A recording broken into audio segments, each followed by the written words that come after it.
Okay, I'm starting part two now of the uh, immigration video. I had a phone call that cut off in the middle of the last one. So we'll pick back up here looking at immigrant life. Some communities, they form what would be called benevolent societies to help immigrants in case of sickness, unemployment, death. Just a thing to understand. So today, if someone loses their job, they might be able to file for unemployment. There's workmen's compensation programs, disability, welfare programs, food stamps. There are social security or social safety nets in our country to assist people. Not perfect by any means, but those things exist. Um, that didn't exist in America in the late 1800s, early 1900s.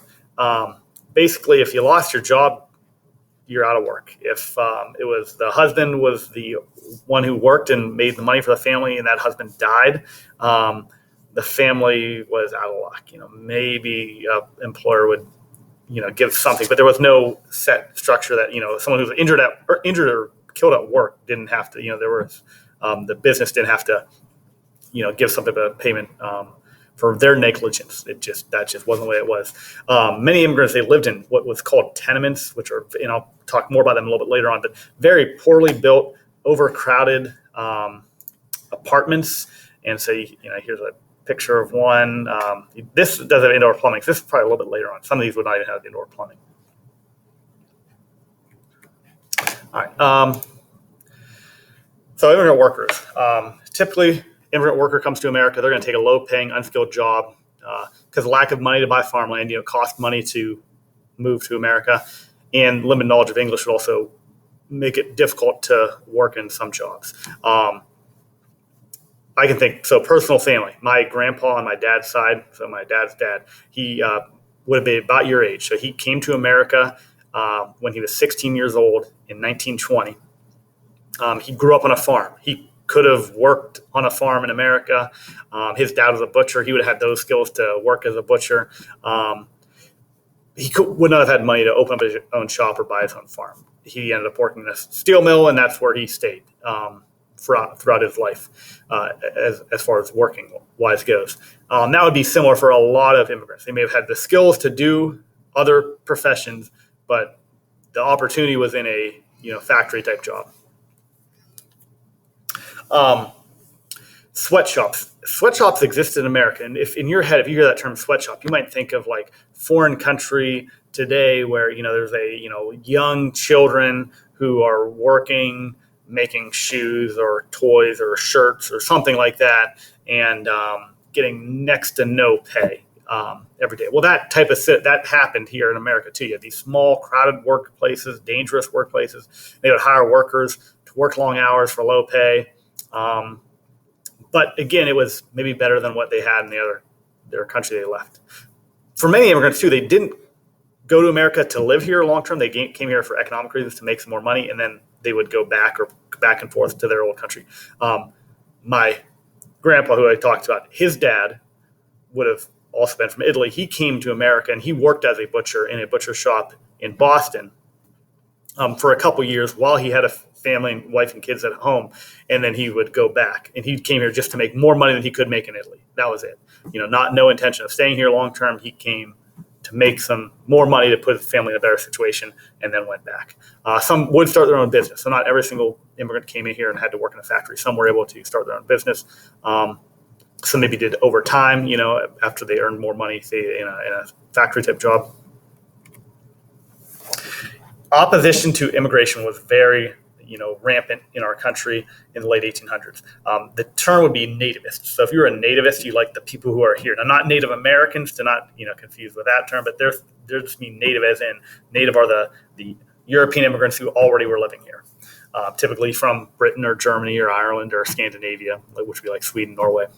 But they're opposed to immigration. They think that the immigrants' culture is going to keep them from becoming good citizens. They think they're going to take union member jobs, which sometimes they would, because sometimes the business would hire a immigrant for a cheaper pay than a person who's currently working here. Chinese. So there was a influx of Chinese immigration in the 1860s and 1870s because there was something called the Transcontinental Railroad was built in America in the West, which basically there was railroads in the eastern half of the U.S., but nothing once you got to about the Mississippi River, then pretty much you were to go to like California or Oregon or Washington State, it would be a horse and buggy trip. So to help connect the country, there was a transcontinental railroad that connected from Pacific Ocean to Atlantic Ocean, and then other transcontinental railroads would be built as well, which made just travel and shipping of goods a lot easier in America. But a lot of that work was done by Chinese who were brought here more or less, and they were recruited to come here, but it was more like they were almost just treated like they were a tool that was used, and they were used to work the land to build the railroad, and if they died during construction, so be it, they'll find someone new. But after the railroad is built, now many people in America want to get rid of them. And there's a law that was passed by Congress called the Chinese Exclusion Act. It did not kick the Chinese immigrants who were in America out, but it made it illegal for any new people from China to move to America for a 10-year period, which would show, very, that nativist idea and something that would be a very discriminatory idea, we would think today. There was a group called the Immigration Restriction League. They were formed by nativists. They demanded all immigrants prove they could read and write before entering Congress. And that league actually got the U.S. Congress to pass a law for a literacy test. However, the president at the time, Grover Cleveland, vetoed it, so it did not actually go into effect. Still, to this day, we have opposition to immigration. One thing maybe kind of ironic about that is some of the people now today in 2020 or 2010s who are complaining about immigrants to America, if they look back at their family history, they may have people in their family who were being discriminated against 100, 120 years beforehand when they were trying to come to America. So there was definitely a very anti-immigrant sentiment in America, late 1800s, early 1900s. Cities are really growing in America now because of the influx of people and the factory jobs that are there. So you have people in America moving from rural areas to cities. Mostly you have it's industrial jobs that are attracting people. And then part of the reason why cities can grow so big is because now with stronger steel being developed, you can build cities upward. So you don't have to just build out. You can have high-rise apartments. You can have high-rise office buildings. So you can cram a lot more people in a smaller area. So if you've been to New York City, it's just tons and tons of big buildings that can cram a lot of people into not a humongous area. Trolley lines and subways were some new forms of transportation that are created. The first automobile, is around this time, late 1800s. Basically only the wealthiest people would have them. And as you get into the 1900s, they start to become more common. But, even going back to the late 1800s, it's really the trolley line would be a form of transportation. So you could take the trolley, it's going to run electric powered, and it could get you to a different part of town or maybe an outside the town to a suburb. Wealthier people start to move out to the suburbs because the cities are getting more crowded. They want more space, and that's going to lead them to a suburb, which would be that towns outside of the city, like a Girard, a Liberty, Canfield, Poland. Those are the suburbs. Bigger influx of people to the suburbs is going to happen post World War II when cars are much, much more common. All right, this is where this topic really kind of relates to our lives today. Is we have mass culture in our country, and what I mean by that is we have like activities, culture that are shared by many people. It might be the style of clothes you wear, the music you listen to, books you read, movies you watch, activities you engage in. But that became a more of like you had a nationwide trends and eventually international trends because we're able to see what's going on with people all around the country. It's not just like a regional or a local thing. Part of that is through more mass communication. Newspapers are very popular and are going to be in cities all around the world. They can report on news that's going on all around the country or all around the world. But magazines will also come along here eventually, like movies, which may have a newsreel too. Giant retail shops or department stores start to appear in cities. So things like Sears, JCPenney, which maybe are stores that have been on the decline lately, but they were the big time places that in the city center. What I mean by that is we go shopping. If you go shopping, you probably go to Niles or Boardman. You go out to the suburb. That would not have been the case. Those suburbs, they're starting to exist, but they're kind of like a mixture of farm with some housing. the shopping would be in the downtown. So you would have gone to downtown Youngstown or downtown Warren or downtown Cleveland, or downtown Pittsburgh. That's where the shopping would take place at. And they would have those department stores that would have different departments. They'd have kids' clothes, women's clothes, men's. They might have, electrical appliances and things like that too. But going along with that idea of mass culture is we all go and we all watch the same movie. We see the person who dressed a certain way in that movie, and now the department store can sell clothing that looks like that person, so now we can dress like that person we saw in the movie. And that idea, that's really starts to happen here in the late 1800s, early 1900s. There are other activities, because now this goes along with when the video about labor unions, how workers wanted 8 hours for work, 8 hours for rest, 8 hours for what they want. Well, as you have that extra 8 hours, if you have more leisure time and you make a little more money, you can afford to do things. So you start to have like entertainment options. You have, the World Fair was based, just these giant fairs that would happen. Amusement parks are built. Pro sports become a thing. And then even just you have, which would be free, but something you do in free time, is having a public park, like locally, Mill Creek Park. If you've gone to Mill Creek Park, it's a humongous park. There's a lot of different options there. But there was a guy, Volney Rogers, who established that park as a place that in an industrial city, you still need some clean air, open space. New York City, Central Park, same idea there. All right, here's local. So this is in Girard. You may have heard of this. Maybe you've never heard of this. But we actually had an amusement park in Girard, Avon Oaks Park, which was in operation from 1896 to 1908. So where this is located, there's an Avon Oaks Ballroom, if you're where that's at, on 422, near the entrance to Squaw Creek. Over there, it's across the street from where the Golf Dome used to be, or Brewster's, the putt court, mini golf course there. That's where Avon Oaks Park was. So there's a neighborhood there like Pittsburgh Street, Girard, and all those. That's where this would have been. So the I wrote it down so I don't forget anything. But this is what the amusement park in Girard had. They had a dance hall, which we'd still see the dance hall building today. They had what was claimed to be the largest merry-go-round in the country. A zoo was there with elephants, camels, wolves, lions, leopards, foxes, deer, bears, birds. They had a horse track for people who could bet on horses. They had baseball fields, a swimming area. Now, they didn't necessarily have all these at the same time, but at times they had these different attractions. Bowling alley, roller coaster, which you can see, it's hard to tell because it's like kind of looks like just branches, but this would be the roller coaster here. You could ride elephants and camels, miniature railroad. There was a Ferris wheel, something called a tug of war machine. They would have occasional fireworks displays and a roller skating rink. So it was a big attraction.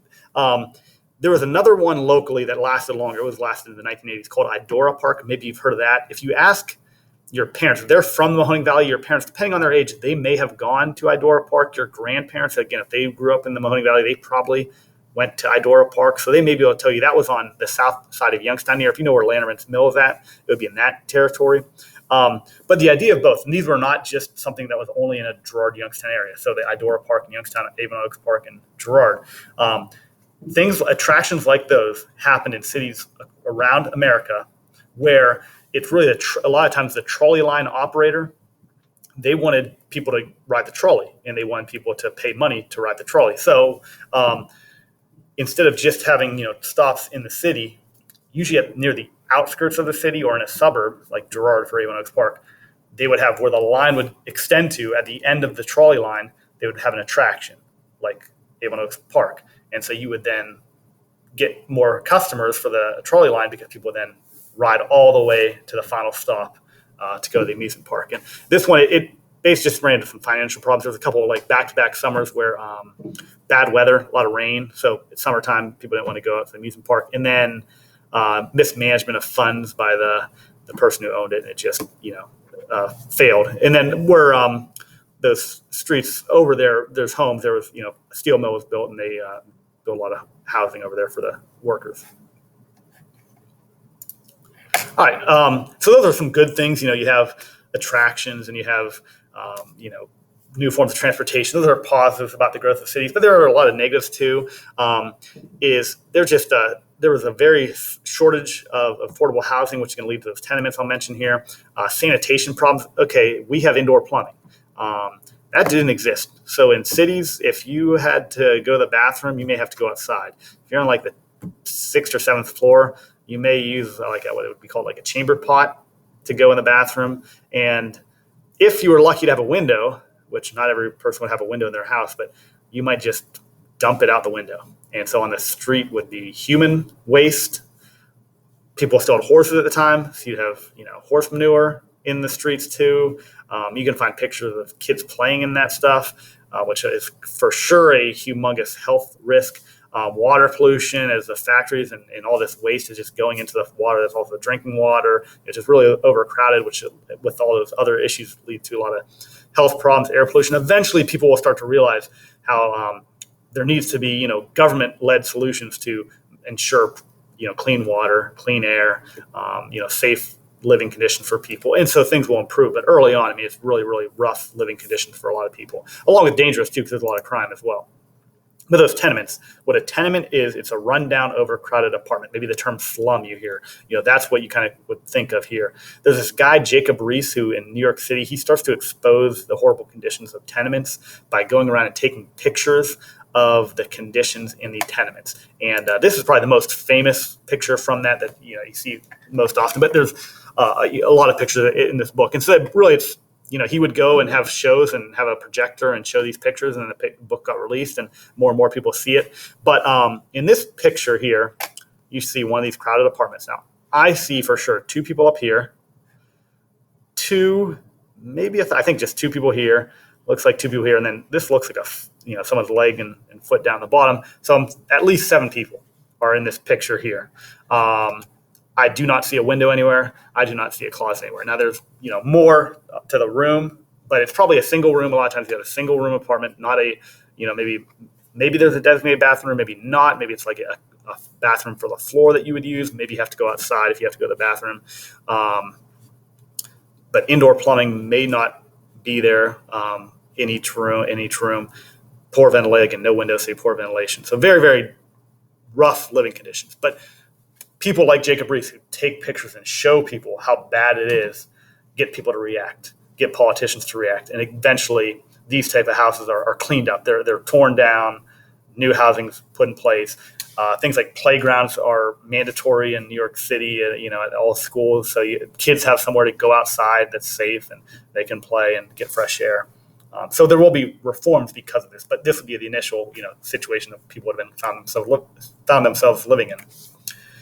But a lot of early on, again, eventually, government will take steps to improve things. But early on, it's really private individuals that are the only people around to help out the poor. And so you have what are called settlement houses or neighborhood centers. One thing would be the YMCA, which is still around today. That initially it's more than just a place to go work out or swim or play basketball. They would have recreation, but they'd also have education, social activities, maybe language classes, to really try to help people out who are in need. And Hull House is the famous one as well that existed.